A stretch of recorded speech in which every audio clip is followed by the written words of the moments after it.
Terima kasih. Saya mau bertanya. Yang pertama, berkenaan dengan RKUHP yang sampai sekarang draftnya belum diflorkan di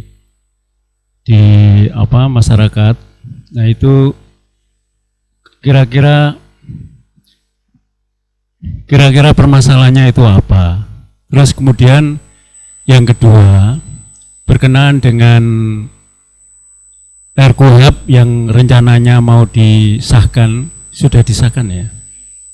Belum ya?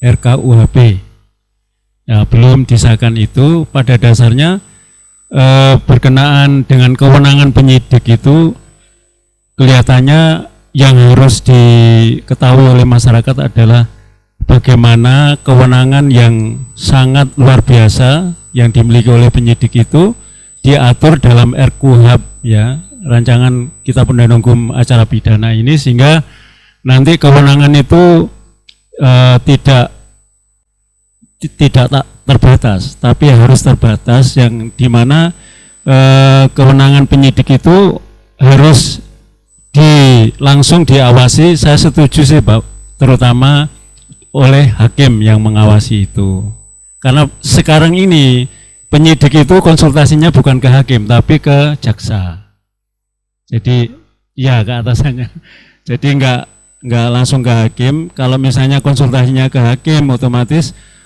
nanti kewenangan daripada penyidik itu akan diawasi oleh hakim itu, sehingga tidak sewenang-wenang untuk baik itu korban maupun tersangka. Jadi pertanyaannya saya adalah bagaimana nanti kira-kira draft yang mau disahkan nanti itu, draft RKUHP itu dikeluarkan di masyarakat itu Pak. Itu kendalanya apa kok sampai sekarang belum diketahui oleh masyarakat pada umumnya. Terima kasih. Assalamualaikum warahmatullahi wabarakatuh.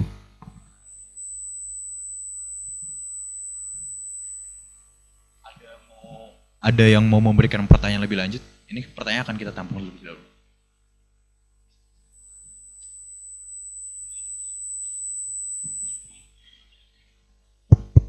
Assalamualaikum warahmatullahi wabarakatuh. Perkenalkan, nama saya Rivaldi Zulkarnain dari Paham Malang. Pertanyaan saya sebenarnya memulai pertanyaan ini dari hal yang paling dasar. Apa yang menjadi landasan ataupun alasan lah, kenapa kok terburu-buru sekali ini pergantian dari KUHP lama ke RUKHP yang baru? Padahal fakta di lapangannya sering kita melihat justru dengan kata-kata manis di dalam undang-undang KUHP itu sangat menghipnotis sekali, tetapi pada pelaksanaannya ternyata nol besar gitu. Kenapa kita tidak mengevaluasi tatanan pada pelaksanaannya saja? Jadi alasan mendasar itu bagi saya terutama seolah-olah pembentuk peraturan perundang-undang ini hanya berfokus kepada penciptaan diksi-diksi yang seolah dalam pelaksanaannya itu kosong. Jadi alasan mendasarnya itu apa? Kenapa kok terburu-buru sekali ini pengen ganti-ganti RUKHP?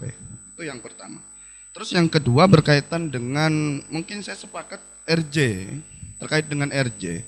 RJ ini kan sering kita melihat pelaksanaan RJ tadi disampaikan oleh Bang Haris gitu. Bahwa yang punya kewenangan itu kepolisian, itu punya melalui peraturan kepolisiannya, kejaksaan juga.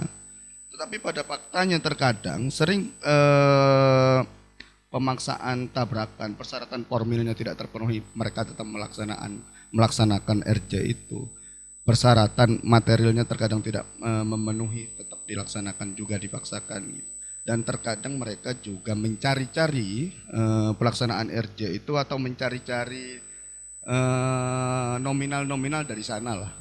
Yang tentunya itu bagi kita terutama LBH ya, yang kesannya terutama mereka nggak punya power untuk membayar itu sangat terzolimi sekali gitu.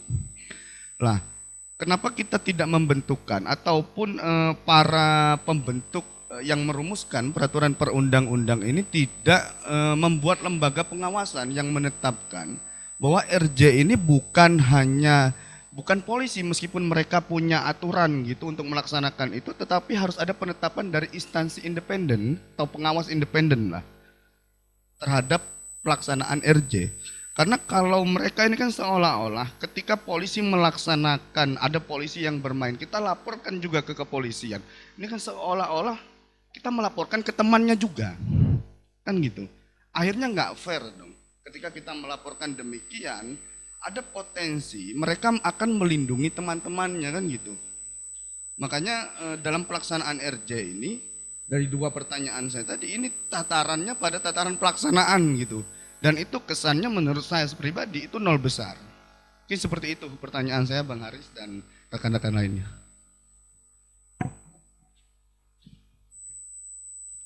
Terima kasih atas pertanyaannya. Akan dibuka satu pertanyaan lagi, mungkin kita tampung 3 terlebih dahulu. Ada lagi yang mau bertanya?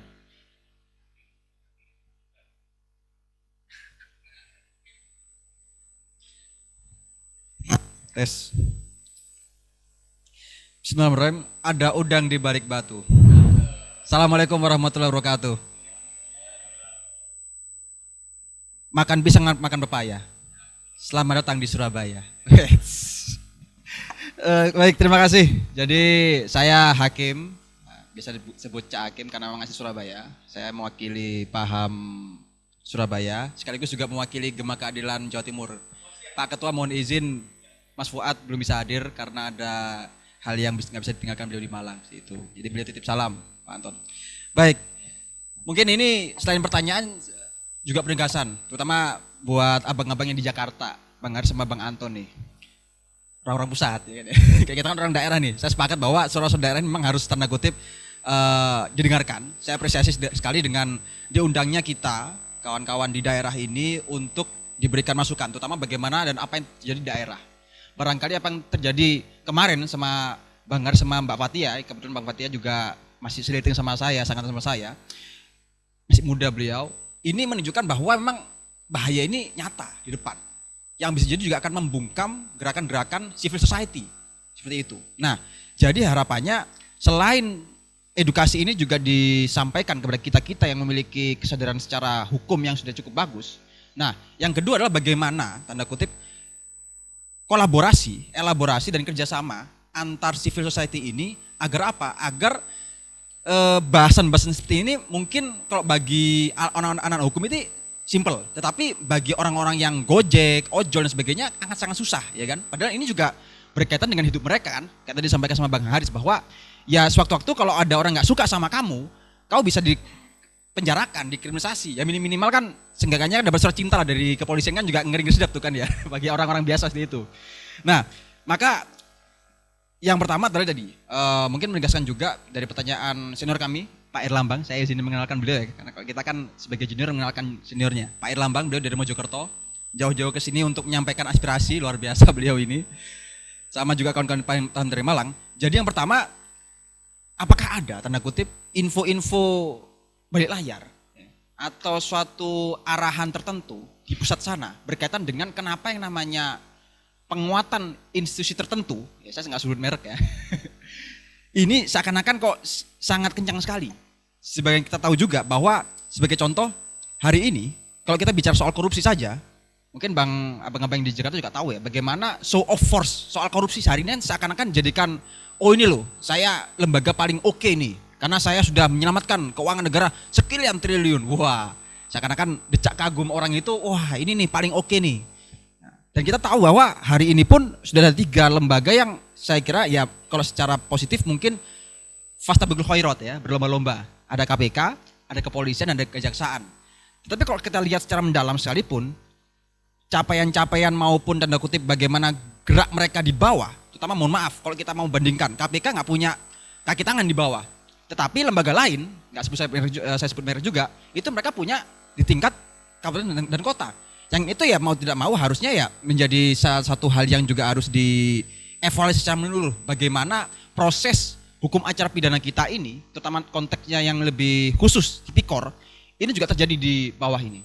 Karena salah satu yang kami dampingi juga di daerah Sidoarjo itu banyak juga kriminalisasi yang harusnya itu bukan nggak bisa ya, tetapi butuh waktu untuk dijadikan ke tahap penyidikan maupun penyelidikan, tetapi karena mungkin ada pesanan khusus dari pusat oleh institusi tertentu, oleh orang-orang tertentu, ini akhirnya ya sangat cepat sekali. Entah apa untuk setoran prestasi atau setoran apapun saya nggak tahu.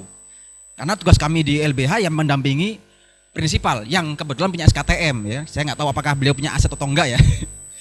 Nah, yang ini barangkali abang-abang dari pusat, bagaimana kita di daerah ini menyikapi yang pertama tadi ya, berita-berita ataupun hal-hal yang sifatnya itu sangat terstruktur di atas sana ya, untuk bisa menangkal dan juga menetralisir maupun menyemangati kawan-kawan kita di bawah ini. Nah, yang kedua adalah bagaimana langkah-langkah konkret mungkin follow up dari agenda seminar ini. Jadi harapannya kita civil society di Jawa Timur ya kan, maupun yang juga tergabung dalam LBH yang mungkin kita juga berjejaring sama juga ini bisa semakin solid untuk sekali lagi mengawal bahwa bahasan RUU KUHP ini, hukum acara pidana ini tidak hanya berhenti pada kita di tataran orang hukum, tapi juga masyarakat. Dan ketiga terakhir, kita tahu juga bahwa ada bukan kusa-kusa ya, ada yang mengatakan bahwa advokat itu penegak hukum. Nah, ada yang mengatakan enggak juga. Ya kan?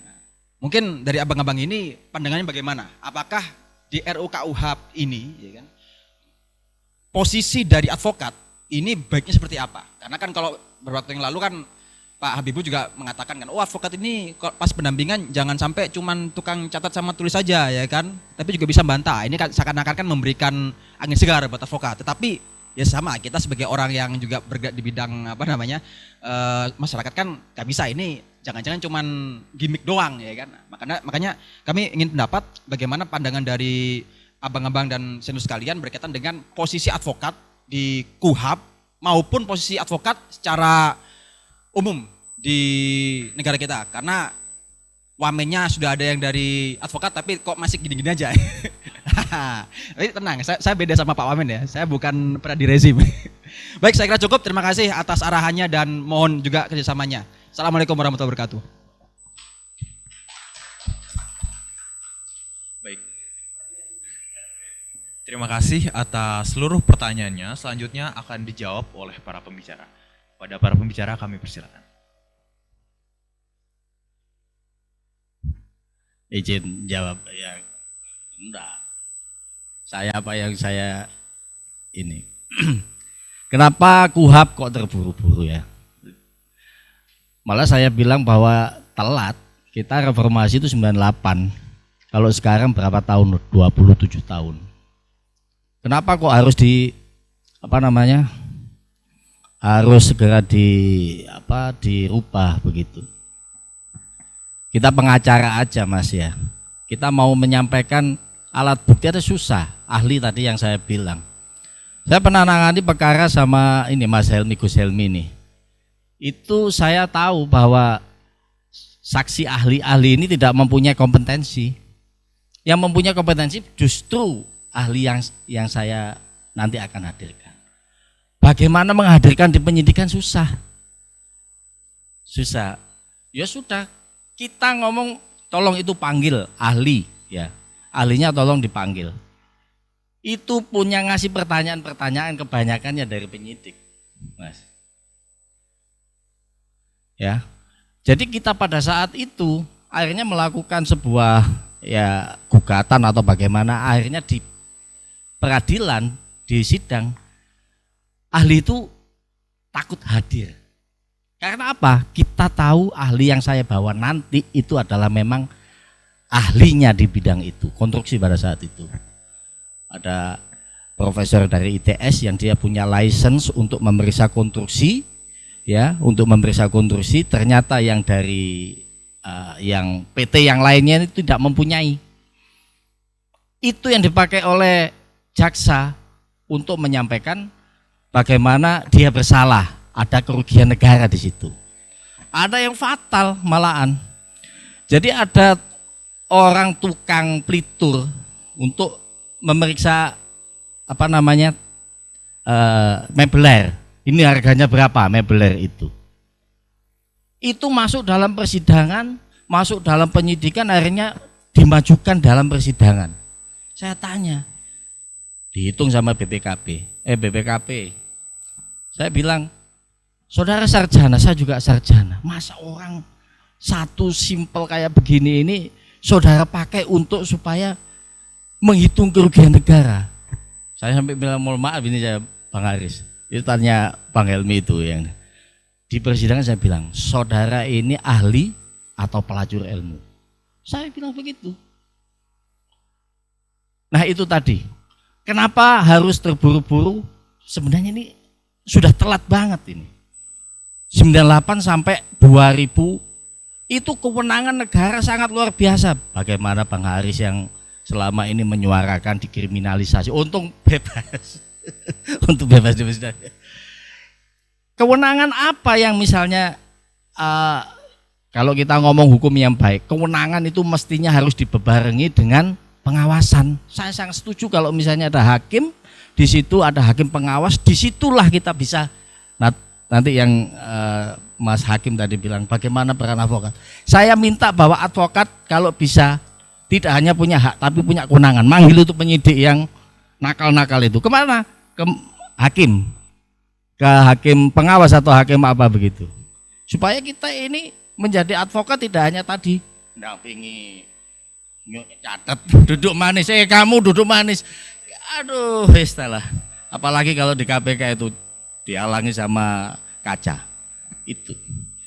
Kewenangan hukum yang baik adalah hukum yang mencerminkan civil society. Kewenangan harus diperbarengi dengan pengawasan. Hakim, saya minta kalau nanti bisa pengacara atau advokat itu dapat memanggil penyidik yang main-main itu. Banyak main-mainnya itu, termasuk bagaimana barang bukti itu dimain-mainkan, itu banyak kayak begitu itu. Mungkin itu yang bisa saya sampaikan. Yo. Iki apa jenenge? Curahan hati. Curahan.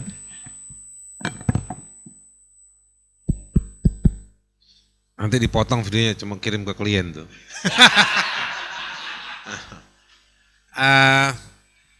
Dari mana dulu tadi ya, soal yang restoratif justice ya. Apa tadi pertanyaannya soal teknisnya kan gimana? Betul, teknisnya itu yang jadi pertanyaan sebenarnya. Ada istilahnya orang barat, apa tuh ada istilahnya? The detail is the devil. Detailnya itu yang nanti setannya itu banyak di situ. Belum. Makanya ya indah ketika misalnya pemerintah sama DPR menyampaikan ini ada 10 atau 9 atau 10 agenda besar reformasi KUHAP kita ini. Ya tapi bukan judulnya. Judul tidak pernah ada yang salah dengan judul. Karena tidak ada implementasi berbasis judul. Yang dikutip oleh para penegak hukum adalah kan isi pasalnya, ayatnya, unsurnya, bukan judulnya. Betul nggak? Jadi kalau Anda tanya bagaimana pelaksanaan RJ, itulah. Tetapi kan meminimalisir kesalahan dalam pelaksanaan adalah dengan cara merujuk pada teksnya. Kan gitu kan. Merujuk pada teksnya. Nah, kita jangan sampai punya teks yang dia sebetulnya hanya menunjukkan kewenangan tapi tidak menuntun pada pelaksanaan. Paham nggak? Sekarang ini Mas, peraturan RJ itu di semua lembaga ada. Yang menarik betul, Pradi malah nggak punya aturan. Pradi rejim maupun non rejim nggak punya aturan soal restoratif justice. Ya kan? Tapi kepolisian punya, kejaksaan punya, apalagi Mahkamah Agung punya peraturan soal restoratif justice. Yang mau ikutin, yang kita ikutin yang mana? Dalam pelaksanaannya saya punya pengalaman sebagai tersangka maupun sebagai lawyer. Gak ada yang jelas. Itu baru teknis. Sekarang saya ada pertanyaan lebih serius. Kasus seperti apa Mas yang bisa di RJ dan tidak bisa di RJ? Oke? Tiba-tiba ada tindak pidana yang ancamannya lebih dari 5 tahun, tiba-tiba RJ. Apa kualifikasi yang bisa di RJ dan tidak? Kalau Anda tanya ke Profesor Edi OS, dia bisa jawab. dia profesor. Tapi yang menjadi pertanyaan kita di KUHAP ini yang seperti apa panduannya? Kan kita nggak satu angkot terus sama EDOS. Kapan kita mau tanya, kita tanya, Prof, bangun Prof. Kan nggak begitu caranya. Teksnya gimana? Oke. Terus di tahap mana? Di tahap setelah kebenaran diungkap atau sebelum kebenaran diungkap? Kebenaran seperti apa? Kebenaran tentang peristiwanya? Kebenaran tentang orangnya yang ngawur, yang ngelapor? Kebenaran tentang orang penerima kasus yang di awal yang ngawur? Ditulis dong semua. Produk laporan yang menjadi rujukan untuk RJ itu apa? Apa boleh hanya sekedar laporan? Saya laporin Mas ini melakukan tindak pidana kencing sembarangan. Saya mendalilkan, saya laporin. Terus penyidik benar ketemu saksi atau ketemu saksi yang mana orang itu lewat daerah itu bawa pesing. Tapi lihat gak orang ini kencing? Enggak. Tapi di daerah itu bawa pesing enggak? Iya. Tadi ini kesaksian fitnah tadi ini saya bilang. Hanya berbasis dengan hal tersebut, laporan tersebut dipanggil Mas ini. Oke, begini menurut hukum yang baik di Republik ini, ya kan, Republik Konoha yang sangat mulia ini, kamu harus RJ, ya kan.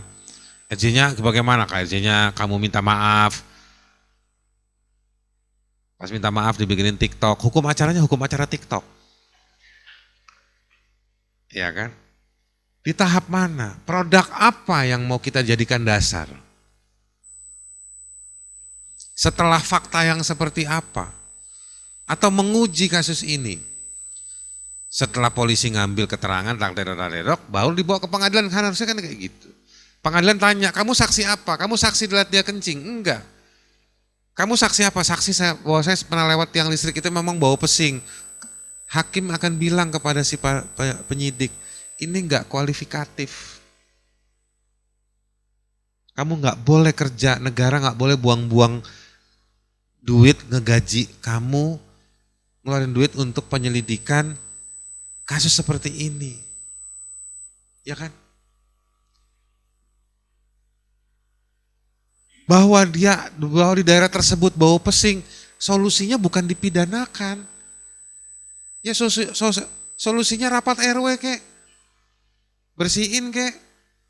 Masa cuman ada bau pesing aja sampai orang ada dipidana. Misalnya kayak gitu. Ini soal RJ nih Mas. Jadi menurut saya penting untuk kita tahu kasusnya seperti apa dulu. Jangan dia dijadikan intimidasi.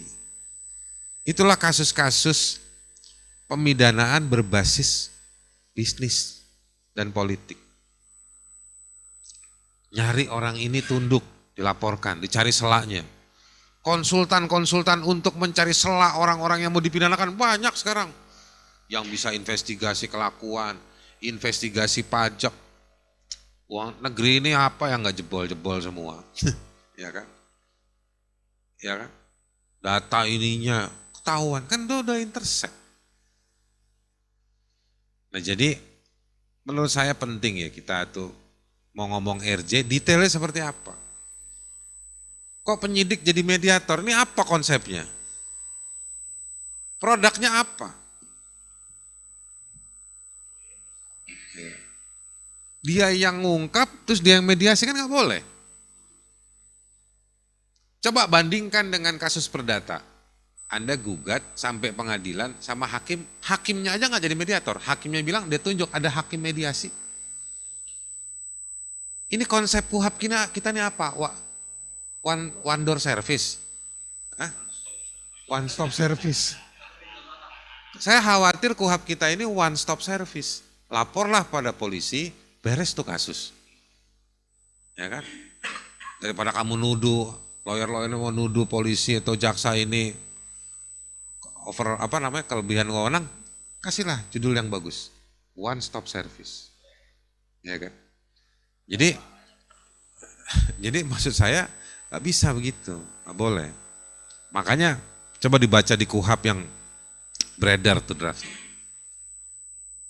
Kalau penyidiknya punya catatan-catatan Pak, lapor kepada atasan. Ya itu kan kayak hari ini. Pas kita nyari atasannya susah. Ini kan cuman menulis apa yang sudah dijadikan pakem di dalam kepolisian. Itu yang banyak kriminalisasi sekarang. Gitu. Mungkin itu Irwan Rembuk. Jadi kalau ditanya Pak soal ini kenapa kayak begini, saya juga nggak tahu. Makanya saya mau ketemu Bapak. Barangkali Bapak dari Mojokerto tahu ini. Ya kan? Kenapa DPR seperti itu? Ya itu dia. Sesuatu yang tertutup itu sudah mencurigakan. Dan ternyata memang begitu kita lihat teksnya penuh kecurigaan. Banyak yang tidak sesuai dengan standar hukum dan apalagi standar hak asasi manusia. Ya kan? Gimana? Jaksa di sana Mojokerto bagus? Sama ya? Di Mojokerto tuh ya?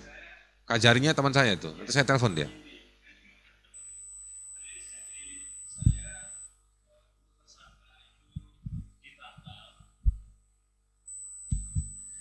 Nama Lambang Siswanti dari Mojokerto, dosen Universitas Padjat Sungkono. Jadi yang tadi saya tanyakan itu berkenaan dengan kasus yang saya alami sendiri, berkenaan dengan RKUHP. Yang RKUHP ini kan memang draftnya belum kita ketahui, tapi ada bocoran untuk wewenang dari advokat. Jadi kalau kemarin dalam KUHP yang lama, advokat hanya berwenang untuk mendampingi saja. Tetapi di RKUHP yang baru, ini mungkin hanya bocoran untuk menghibur para advokat atau gimana. Yang RKUHP yang baru ini, advokat diberikan wewenang untuk aktif. Jadi gitu. Makanya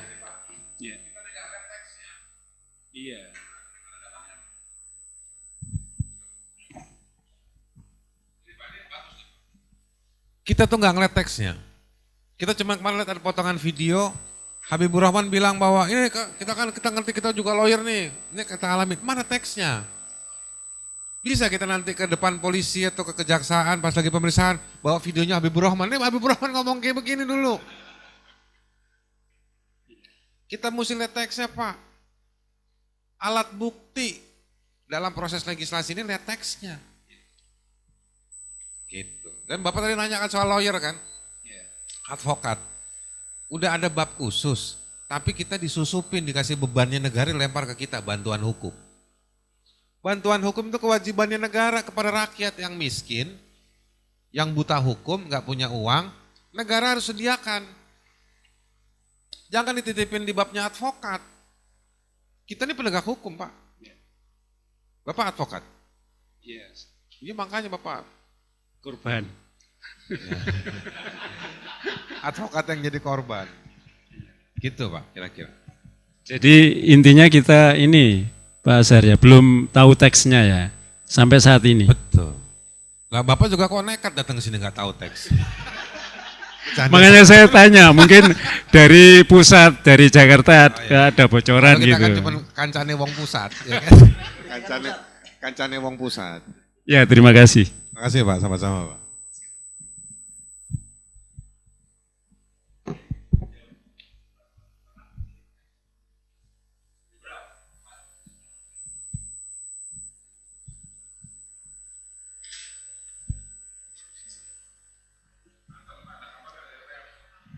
Iya, untuk RDPU di DPR sudah ada link Zoom-nya, link YouTube-nya kalau mau lihat juga nanti bisa dilihat rekamannya. Mungkin saya tertarik begini Bang, izin, walau beberapa kali sering jumpa, kita ini penasaran juga nih, kriminalisasi itu kan tidak hanya terjadi ke warga miskin kota, ya kan? Tetapi juga orang-orang terdidik, diantaranya adalah advokat, ya Bang. Dan itu dialami oleh Abang sendiri. Izin Bang, mungkin bisa di-share spill sedikit Bang, sambil nunggu Prof. Heru sebentar lagi akan bergabung di Zoom. Kemarin tuh ceritanya bagaimana, kemudian prosesnya seperti apa, endingnya bagaimana Bang? Karena ini menurut saya dan beberapa teman-teman, putusan Mahkamah Agungnya ini sangat luar biasa begitu. Ini ibarat Daud lawan Goliat lah, kurang lebih begitu Bang. Izin Bang, mungkin kalau berkenan spill sedikit. Terima kasih. Ini saya cerita soal hukum acaranya ya. Ini soal penyidikan, di saat penyidikan itu ada laporan. Sebelum naik ke penyidikan, kita mau di RJ. Gara-gara jadwal saya nggak bisa, nggak ketemu dengan jadwal pelapor. Pelapor bisa, saya nggak bisa, saya bisa, dia nggak bisa. Gara-gara itu nggak bisa naik jadi penyidikan. Paham nggak? Hukum acaranya, saya tanya sama penyidik, ini gimana sih prosesnya? Dia bilang ya kita atur aja terus ketemu nanti ngobrol. Kan nggak begitu. Terus yang mau diomongin apa faktanya? Makanya saya berani dengan gagah berani saya bicara soal RJ itu karena saya udah ngalamin. Ketika Kejaksaan Agung pertama kali bikin peraturan Jaksa Agung tentang restoratif justice, saya dulu ada kasus lagi nanganin kasus yang di Kejaksaan. Saya ajukan waktu itu, JPU-nya nggak mau, bukan JPU, jaksa yang handle kasus itu nggak mau tindak lanjut. Karena dia bilang nggak tahu hukum acara. Belakangan udah ada hukum acaranya by practice. Jadi itu soal RJ di kasus saya itu Pak. Jadi tadi soal kejaksaan itu cuma untuk pembanding cerita. Nah yang kedua di soal ketika penyidikan kasus saya kan ITE ya, saya dikenain 4 kasus. Nah ada saat di mana saya ditanya juga soal Fathia ditanya juga soal saya. Kayak.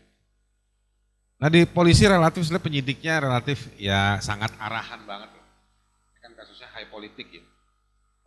High politik itu artinya bukan terkait dengan politik yang membongkar skandal setengah budget APBN enggak. Itu cuma karena pejabat yang kita seruduk ini atau yang ngelaporin ini bosnya presiden lah waktu itu kira-kira gitu. Nah, jadi relatif polisi itu saya merasa pengen buru-buru ngelimpahin aja ke kejaksaan. Di kejaksaan juga kayaknya buru-buru pengen ngelimpahin ke pengadilan. Nah itu ciri-ciri kasus politis atau kasus yang pemidanaan dipaksakan. Targetnya adalah biasanya kalau dilihat kecenderungan banyak kasus, saya mengagregasi secara saintifik gitu ya, biasanya berakhir di penyidikan dengan mediasi yang isinya tuh minta maaf dari terlapor kepada pelapor. Kan kebanyakan kasus pelapor itu, kasus-kasus kayak gitu kan pelapornya entah perusahaan atau pejabat. Nah yang dilaporin itu minta maaf dan mengikuti apa yang diminta oleh si pelapor. Nah, saya sama Fathia nggak mau. Kita nggak mau karena kita nggak merasa bersalah. Nah, di sisi sebaliknya, banyak orang bilang dan juga saya juga bilang, termasuk Fathia juga banyak saya ajarin. Karena saya ngerti hukum dan saya banyak jadi lawyer kasus kriminalisasi. Jadi cuma ganti posisi aja nih saya nih. Jadi saya siapin mental saya di situ. Jadi memang saya udah ya kalau Anda pernah lihat video-video saya sidang, ya saya jadi lawyer juga kan di sidang itu kan. Saya nanya juga segala macam. Nah jadi memang hal-hal kayak begini nih sangat psikologis dan sangat mental sekali untuk ngadepin jebakan-jebakan hukum acara tadi itu. Saya memang kesal betul sama yang namanya saksi ahli. Dan yang menentukan, yang melengkapi berkas saya menurut konteks formalitas berkas tadi itu adalah para saksi ahli. Si siapa nih? Aduh saya lupa ya si saksi ahli. Hah? Bukan CH nggak nongol di situ. Saksi ahlinya ternyata jadi begini menariknya. Kasus saya itu dihandle oleh Satgasus, pernah dengar nggak Satgasus di polisi? Satgasus yang dibikin oleh Tito Karnavian dulu, diterusin oleh si Badudin Haiti. Nah, tim inilah yang mempidanakan kelompok-kelompok kritis, critical group yang suka ngeritik pemerintah. Gak cuma LSM, kelompok-kelompok seberang juga dikritik. Termasuk orang-orang yang dukung Prabowo dulu tuh di periode pertama Jokowi dipidanain sama geng ini, sama Satgasus ini. Makanya mati angin nih sekarang mereka polisi-polisi begitu Prabowo jadi presiden. Malu hati mereka sekarang. Ya kan? Nah, itu mereka itu Satgasus itu punya langganan saksi ahli. Jadi begitu saya baca berkas, terima berkas, si saksi ahli ini kan ditanya profilnya. Nama siapa, keahlian apa, pernah nggak jadi saksi ahli? Pernah jadi saksi ahli, disebutin lah. Si Ustadz ini dulu saksi ahlinya dia pidanain si ini, direktur LSM ini. Oh ini spesialisasi kriminalisasi. Aduh saya lupa namanya, saya mau sebutin namanya, saya nggak peduli. Saya tunggu di sidang, saya bilang sama jaksa, mana tuh saksi ahli, saya mau periksa keahlian. Nggak nongol dia. Kata si jaksa, kan temennya bro, sama-sama dosen di Trisakti. Ya kan dia saksi ahli yuk, saya bilang, yuk hadiri. Dan dipakai sama si TV-TV itu suka Pak. Ternyata dia di branding. Nah ini pelajaran penting. Nah jadi memang, dan ternyata menariknya begini, proses kriminalisasi itu kita pakai hukum acara yang 81 aja, undang-undang tahun 8 tahun 81 aja. Kriminalisasi itu ngaconya jauh luar biasa ngaconya, kalau pakai KUHAP. KUHAP kita yang 81 sebetulnya apa ya? Motor tahun 70-an tapi nyampe. KUHAP kita itu KUHAP apa ya? KUHAP jadul tahun 81 itu. Undang-undang nomor 8 tahun 81 itu. Saya demen sama KUHAP itu soalnya saya dapat A dulu waktu kuliah. Yang ngajarin saya Profesor Budiarti almarhum, yang nyusun KUHAP tersebut. Itu KUHAP itu pun sebetulnya ya banyak kelemahan. Tapi itu pun kalau digunakan sebenarnya bisa meminimalisir ngaco-ngaconya penegakan hukum. Nah, makanya kadang-kadang advokasi itu bukan sekedar mencari kebaikan ya advokasi. Advokasi itu juga sebenarnya terkait dengan mencegah yang lebih buruk terjadi. Jangan sampai RKUHP ini sekedar mengakomodir ada isu restoratif justice, ada sekedar mengakomodir ada perlindungan saksi korban. Itu kan kemajuan dunia hukum pidana kan yang harus diakomodir. Tapi sebenarnya tata kelolanya justru melanggengkan dominasi institusi tertentu dalam hal ini polisi dalam kerja penyidikan. Nah itu Pak Anton menurut saya. Nah jadi sebetulnya saya mau bilang gini nih, makin banyak ya belakangan penggunaan hukum acara pidana untuk kepentingan penguasa politik maupun penguasa ekonomi. KUHAP ini harusnya bisa dipakai untuk menjauhkan kejahatan hukum tadi itu. Saya mau bilang kejahatan hukum. Seolah-olah penegakan hukum kan. Tapi saya motivasinya bandit ini.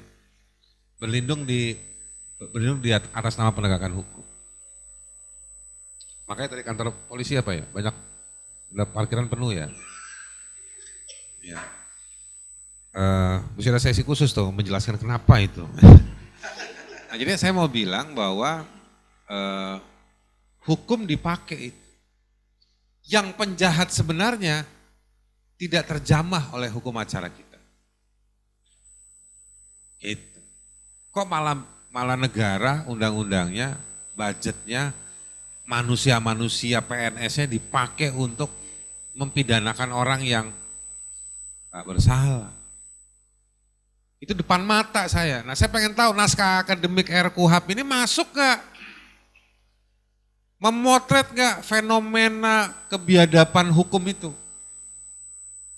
Disebutkan gak siapa penjahat-penjahatnya yang menyalahgunakan kewenangan itu?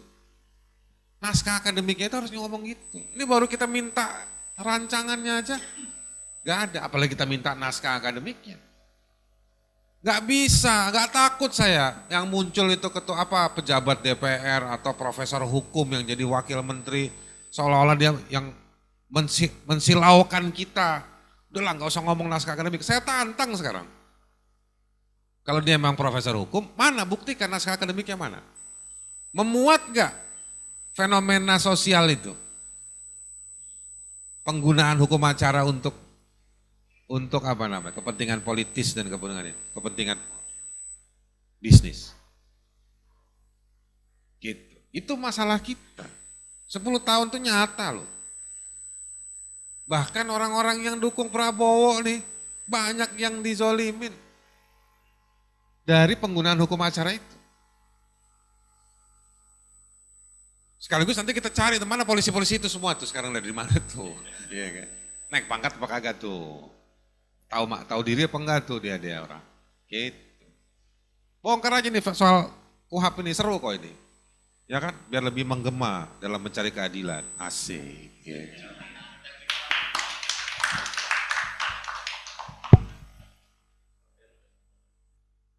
Terima kasih banyak atas para pembicara untuk jawabannya. Selanjutnya akan ada kelanjutan dari pemaparan materi ketiga, yakni Prof. Heru Susetyo, SH, LLM, PhD, yang merupakan guru besar Fakultas Hukum Universitas Indonesia. Kepada Prof. Heru kami persilakan.